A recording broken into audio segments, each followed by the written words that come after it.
Welcome, everybody. Hey, you are here for Readout, Active Learning and Formative Assessment for Data Literacy, presented by Cameron Nielsen, who is a scholarly communications librarian for the Research Data Services here at USU. And I'm going to turn it over to Cameron. All right, thank you very much. And I want to also acknowledge my co-author, who was not able to be here today to be my co-presenter, Rachel Blume, who is just finishing up her time here as a open science librarian, and within just a couple weeks will be starting her new position as the head of collections at the University of Arkansas Libraries. So we will miss her as well, but she helped me a lot getting this presentation together, so I wanted to make sure she got credit for that as well. But yeah, thank you all very much for coming. I know it's a little bit of a niche topic, and I can see that our crowd's a little smaller today, but all the better for kind of having a cozy conversation. So feel free at any time to kind of get my attention and interject any questions or comments you have, because yeah, I think we just kind of like have the ability to kind of interact on a more personal level since there's just a few of us here today. And in fact, kind of starting off on that note, I'm pretty curious kind of what areas we have represented here, and if you want to just like call out kind of, yeah, what departments are you all coming from? From NDFS, Nutrition, Dietetics, and Food Science. Mm-hmm. Awesome, awesome. You, both of you, in the back. Biology. Biology, awesome. And I recognize a couple of my colleagues from the library here, so I won't put you on the spot. Wildland Resources. Wildland Resources, all right, awesome. And last but not least, From History. History, yes, my home originally came from there. Engineering Sciences. I'm actually here because I want to see your presentation. Oh yes, awesome. Because I was assigned to it. Okay, awesome. You guys get to pick what you're going to moderate? Yes. That's cool. Okay, I'm glad they give you that choice. Very nice. Well, thank you all very much for coming.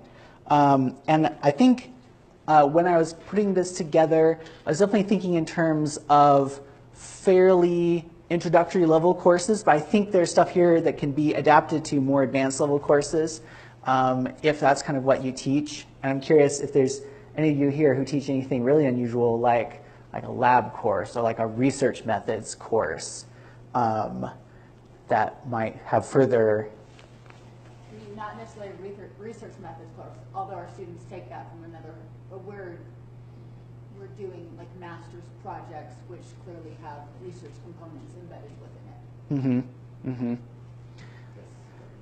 I'm teaching or eventually teaching applied relational stats for grad students. Oh, really cool, very cool. So we have a lot of working with grad students happening in the room here. Excellent, excellent. I think that, yeah, this should apply in both levels. I think a lot of stuff here that could be good for kind of engaged undergraduates in certain disciplines, and then graduate students in all disciplines start interacting with data more, and even in history, as I've found as well. So yeah, what kind of, I know some of you, just from where you're coming from, you're probably pretty comfortable with working with data already yourselves. Anyone here who feels like, well, I don't want to call you out like that, yeah, but I'm like, just do it. Like, who feels kind of like working with data makes you uncomfortable? And we'd like to, yes, oh, awesome. And you know that you're going to want, I want to help you get a little bit of that comfort going and see how you can help your students get that as well, right? Because I definitely, some of the feeling that the mood that we come bringing into the subject is going to affect our students and how they react to the subject as well, I think, when we get started. Okay, I think that's all my introductory material. So, well, just to say, this is my first time presenting on this topic. This is a new kind of, this is new stuff that I'm trying to put together for the library, like, having more data literacy, educational, training, outreach kind of opportunities. So sorry if it's a little rough in a couple spots, and I'm really interested in your feedback at the end in terms of like what can be improved for future iterations of this and future versions. Okay, this is what we're going to be talking about today. A little bit about what data literacy is, a little bit about how you can implement it in your assignments, and then we're going to have a active learning brainstorming activity, because that's what we're talking about here, to kind of think about how you could apply this in your own situation. And then, yeah, some further resources that we're putting together are in the process of putting together. All right, so data literacy. This is one of these kind of like vague, fuzzy concepts, and that's okay.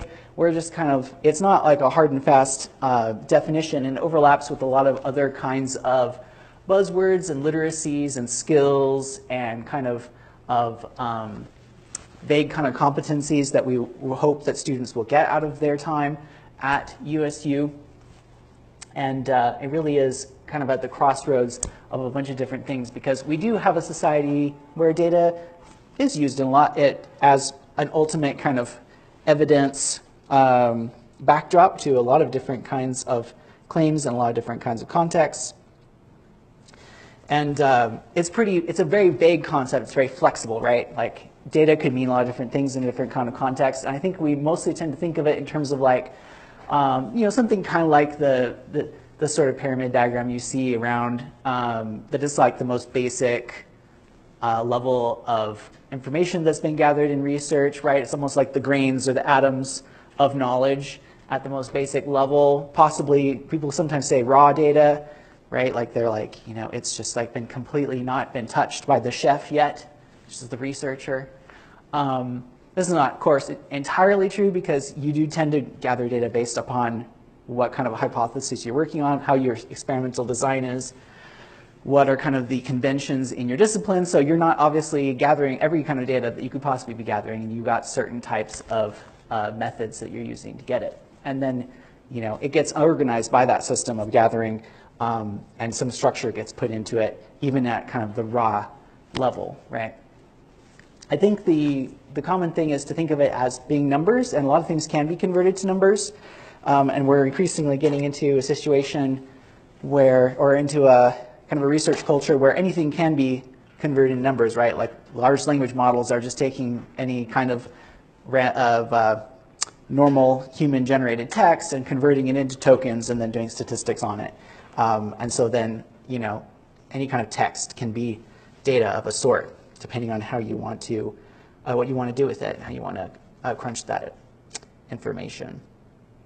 So, but that is, I think, what we think of, and that's what most of the stuff that I deal with as the data librarian here is, it's going to be some kind of collection of materials that you can do statistics on, right? Or possibly machine learning on it, right? Like we do get some sets of images where like this is for training, or this is pictures of bees and wasps and things pollinating flowers and stuff like that, right? And this can be something that can be used in a machine learning context, or it can be examined by research assistants, and the measurements and counts or whatever can be converted into a numerical data kind of thing. So all of which is to get into kind of what comes up a lot for me is that the data doesn't really self-interpret it as much as it feels like it does. And I think this is where we get into this literacy component, because actually you have to be able to interpret a lot of things about the context of the data, where it's coming from, kind of what are the questions that it's trying to answer, and then hopefully the data is well described and has good labels, right? Different types of metadata on it, so that you actually can tell what the data is means if you did not personally collect that data yourself. This is where the literacy component comes in. So when we talk about literacies, we're usually talking about something like this four-part model: reading, processing, communicating, producing. This kind of comes up with all kinds of literacy, meaning that we want our students to be able to have the kinds of skills to do these things. And then the data context I put in the bullet points underneath here, where so when we're talking about reading in the context of data literacy, we're talking about being able to understand kind of how to read some of the statistical things, right? Not to necessarily do the statistics at that stage, but to be able to kind of like see what's going on and understand how this is being expressed, right? On the very, very basic level, this is just something that everyone hopefully learns in school, like what is a percentage, right? And then on more advanced levels, as we get into university education, and especially grad school, right, we're talking about more advanced things like understanding what is meant by confidence measures, like the margin of error or the p-value or something. It's just sometimes are numbers that get thrown around a lot without actually knowing what they mean. And then, yeah, contextual knowledge from the discipline, where the data, and kind of where the data is coming from. For processing, that's where we do get into having more applied statistics. That's also where we get into kind of a lot of the technology things. And I think this is kind of like where some of the glamour is with data science. And this is where kind of what people think of. They're like, oh, software, we're running models. You know, the graphics are starting to come out, and I'm coding in R. I'm coding this in or I'm working in Stata or SPSS or something. I'm doing machine learning even. And that's also very important, at least to kind of like understand kind of what's going on. But it, you know, depends on your needs, obviously. Communicating this, you know, having some science communication skills, being able to express what's happening without, in a way that maybe isn't going to then be misinterpreted by some journalist at some point or some, you know, on social media or something. And then designing data visualizations that are accurate, I think, is a really great learning tool for students as well. And then, yeah,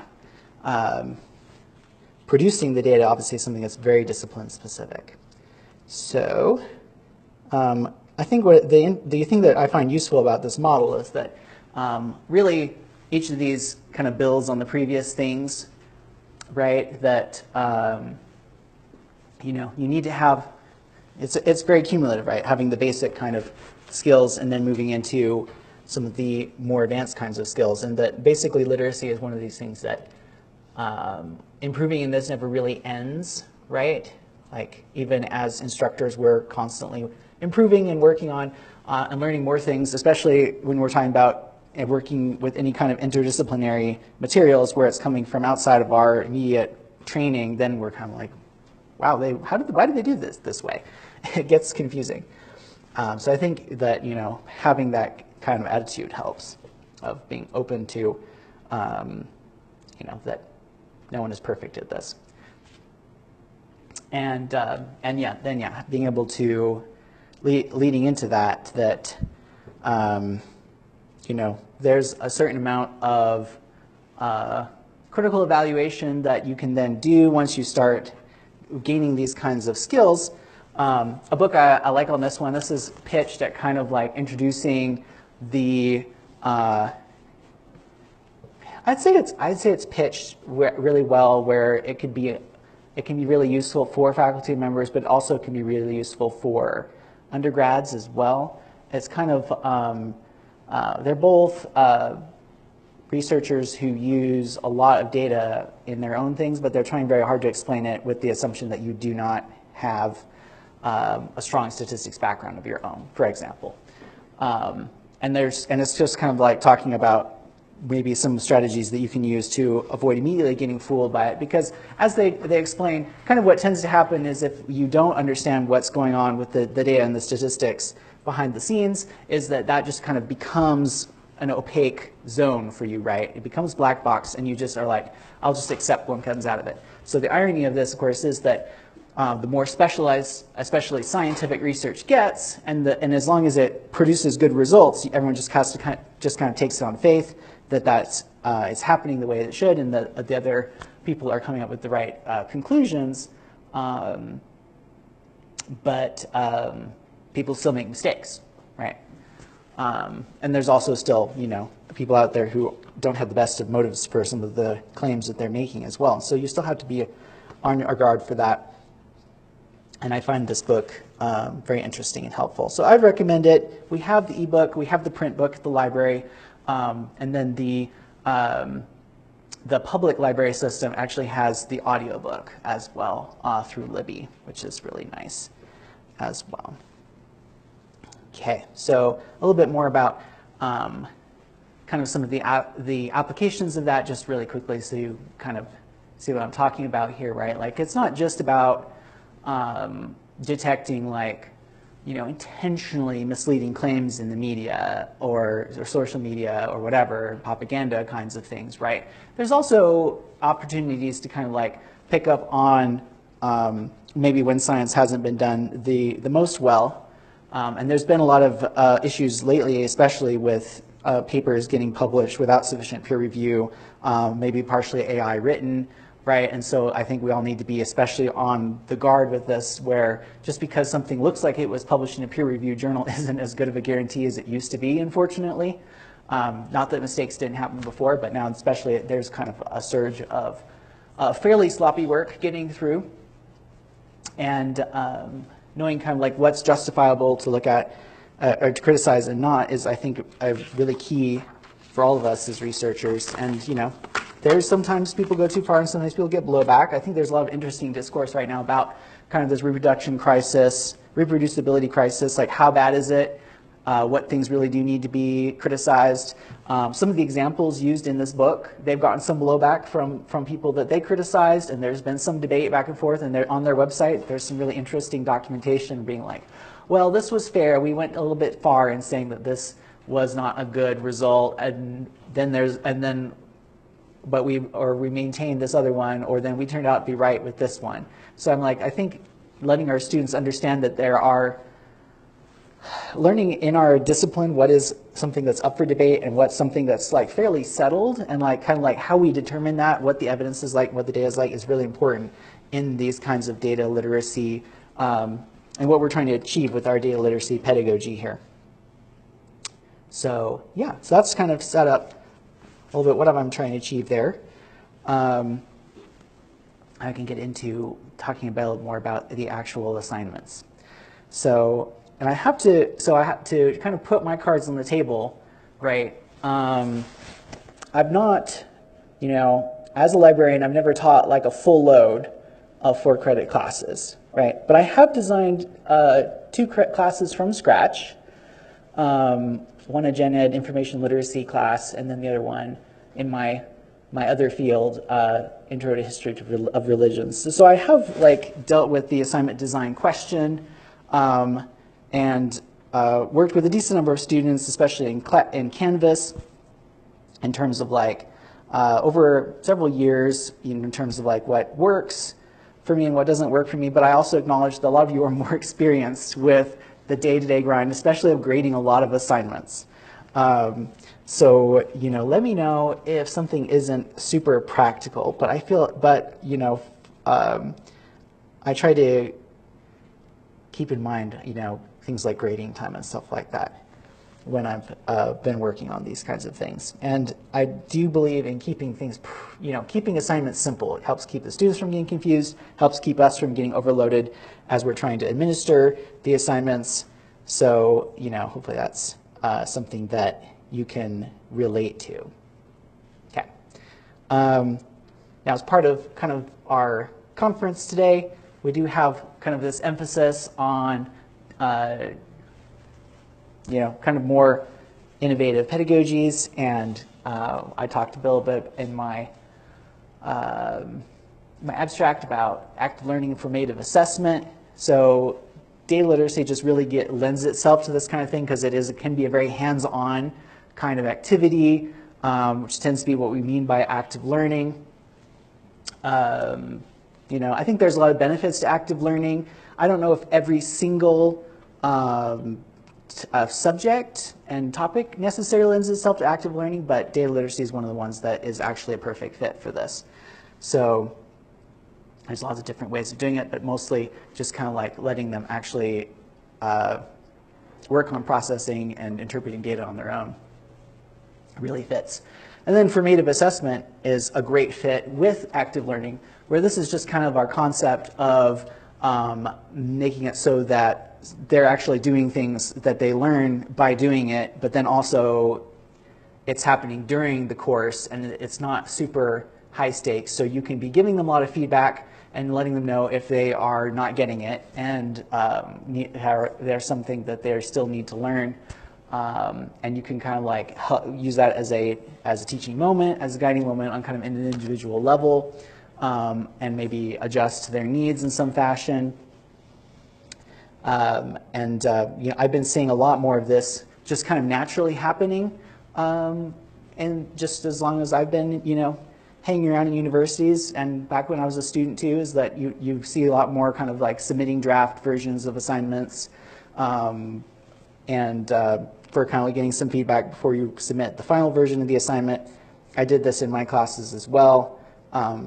It does just work really well for especially students who are coming in their first year, but also I think grad students come in with a pretty varied skill level, or they're coming in from different institutions where people did things really differently sometimes. And so it's nice to be able to kind of like kind of adjust and get a sense of where they're at, and what it is that they need as they go along. So yeah, any questions, comments about that?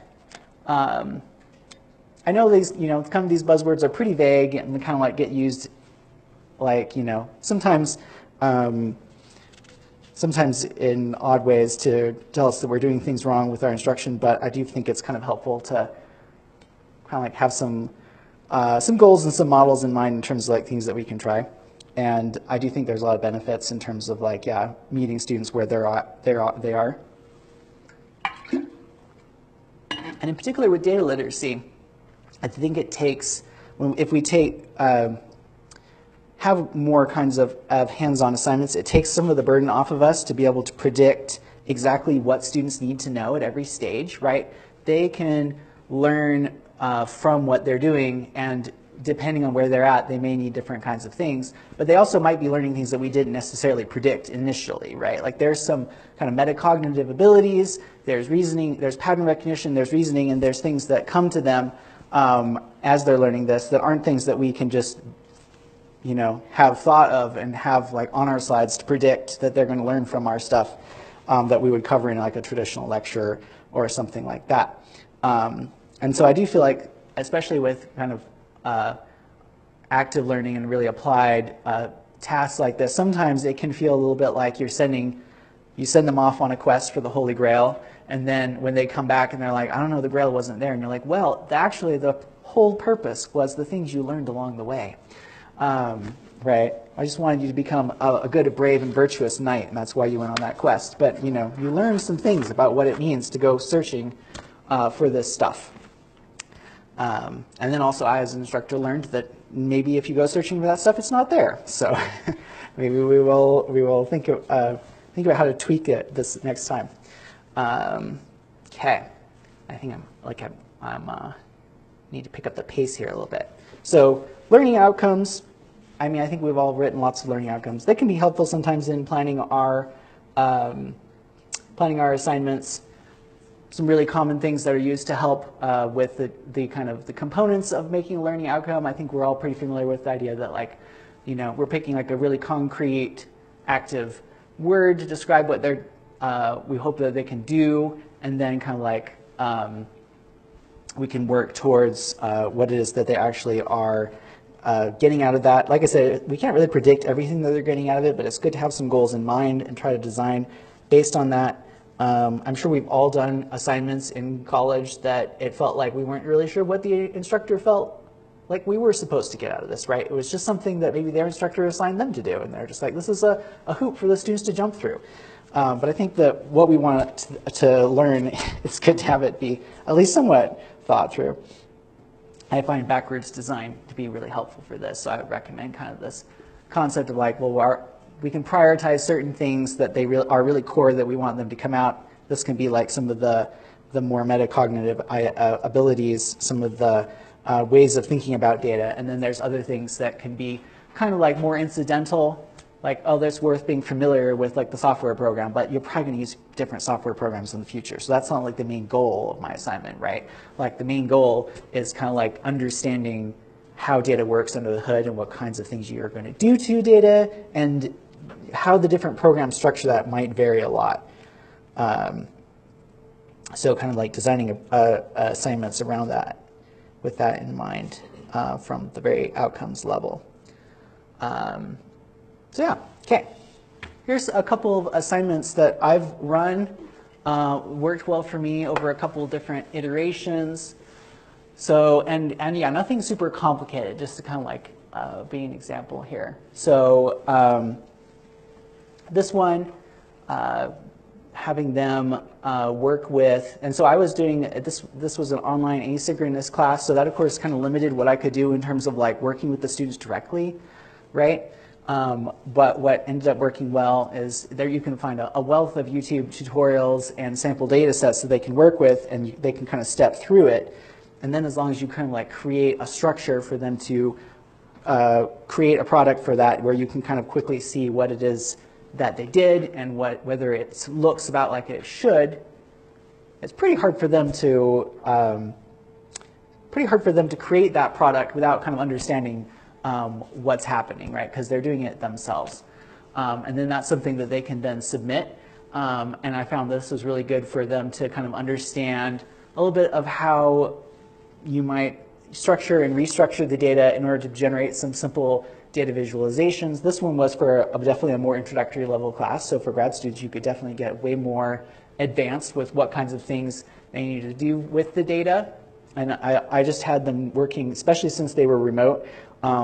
I started off having them use Excel, and the installation problems on students' computers immediately became a big problem. So I switched to Google Sheets, and it was okay. It's fine. It's not as advanced as Excel in terms of what you can do, but it was enough for this kind of basic level assignment. And then it was also really easy for me to see what they were doing, kind of when they were doing it. If they had any problems, obviously we could share the sheet and work on it together in that way as well. So I did find that really helpful. What else? So yeah, I don't know. Any questions, comments about this? Okay. And then, you know, you have kind of like some of the basic kinds of like practicing picking up on something that's off, right? And, you know, I think this one's a pretty common assignment in a lot of disciplines, but it's still a lot of fun. And I think you can still, especially depends on what kind of questions you ask about it. So like, you know, after kind of like priming them with the lecture material on like what kinds of ways people could be manipulating their graphs, just kind of being like, well, what is wrong with this graph? And see if you can find a few things, right? What do we see wrong with this graph right now? Anything stand out to you? The y-axis starts at 1.5 million. All right. So they said 2018. Mm-hmm. We're like, okay, well, our proportions are way off here, clearly. We're really trying to exaggerate something. What else? We're skipping years. We're skipping years. Exactly. That one's kind of harder to spot, I think. You know. And then there's some issues with kind of the framing of it that can come up. So then the next step was to take a better graph and then kind of compare and be like, well, what's happening here, right? Like, so maybe now you can see some other things that are off with the previous graph. It's really important to kind of get a second opinion with a lot of these kinds of things, right? So not only are we seeing a lot less recycling proportionate here, but also maybe we can start thinking about like what are some of the differences in things that are being measured in terms of the data, right? So like if you're just kind of like seeing the first one in isolation and maybe it's being presented in a certain context, we don't have the context here, right? But pretty quickly, when you start comparing it to this one, you're like, well, this one is looking at plastic. And also it's specifically saying landfilled, combustion, recycled. And now I have more categories that I can think about in terms of like how is the data being, like, you know, what category, yeah, exactly, what categories is it being put in, right? And now we're like, well, this one says environmental waste. What is that all about? And also, why does it say trashed instead of landfilled or something? Like, it's very vague. And like, our opinions of this data can start going down really quickly once we start gathering some more context and some more, getting some more comparisons, and we can start thinking about what categories are being used. Okay.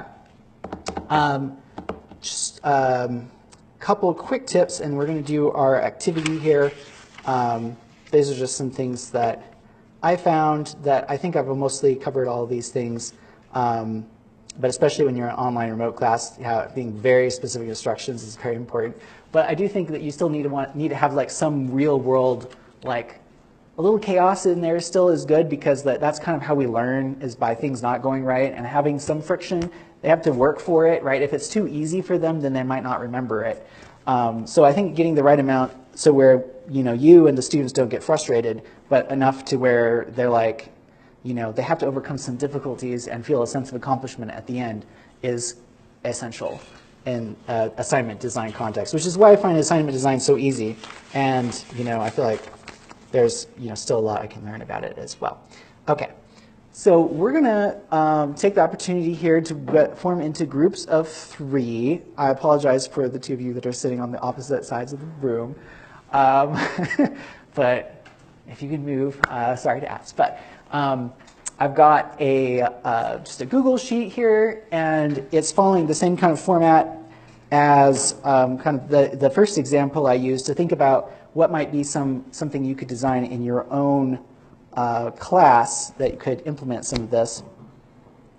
And yeah, I think for the group, if you just want to pick something, maybe relating to a class that you teach, that you might experiment with, and then I'm hoping that it might be helpful to think of kind of what it might take to actually put this in action, because I have some fields. Wow, that's librarian speak. I have some bullet point headings that to suggest what you might bring together for that, as well as the original example. So if we want to just take thinking just like 10 minutes to work on that. Maybe I'll do 9 minutes since I'm running just like a minute or 2 behind. To work on that in your groups. Feel free to flag me over if you have any questions or you just kind of want to share. We're not going to have like a sharing out to the class component. It's a Google Sheet. You can all kind of like look over each other's answers, and there's a couple things that I could really get out of it in terms of like thinking about what resources the library can offer. So I'm really interested to hear kind of your thoughts on that. And then I need to assign you to groups. So you guys can be group 1, group 2. I guess we could do, yeah, how do you want to organize yourselves over here in the back? I'll say group 3 and then group 4. Mm-hmm.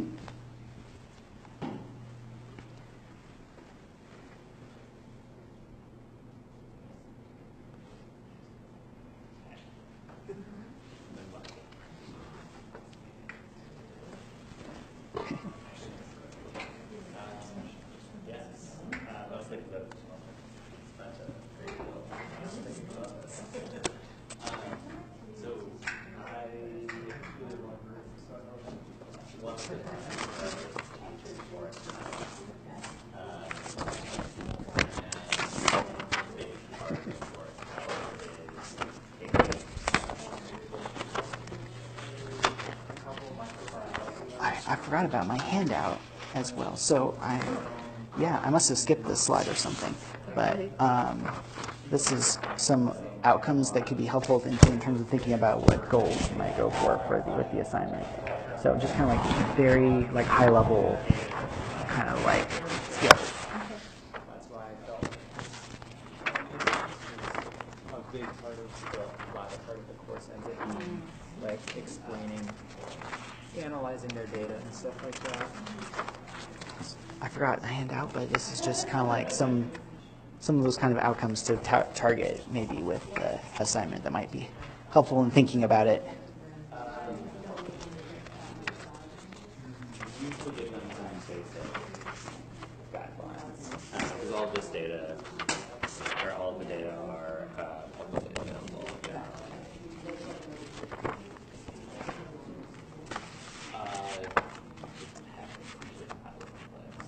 Or they're individual reports.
We do, but it's usually on the other side of things. Like there's, I mean, there are bad studies. There are a lot of them, but there's also a lot of like way too complicated of studies that I wouldn't expect the average, I don't know, even like upper class. Yeah. Template here. Yeah. What is your difference between your methods and your instructions? Oh, yeah. Well, the methods would be more like what kinds of techniques or data skills do we want them to be learning from the assignment? Okay. Right. So So there's your outcomes not quite outcomes, because that would be or your like objectives?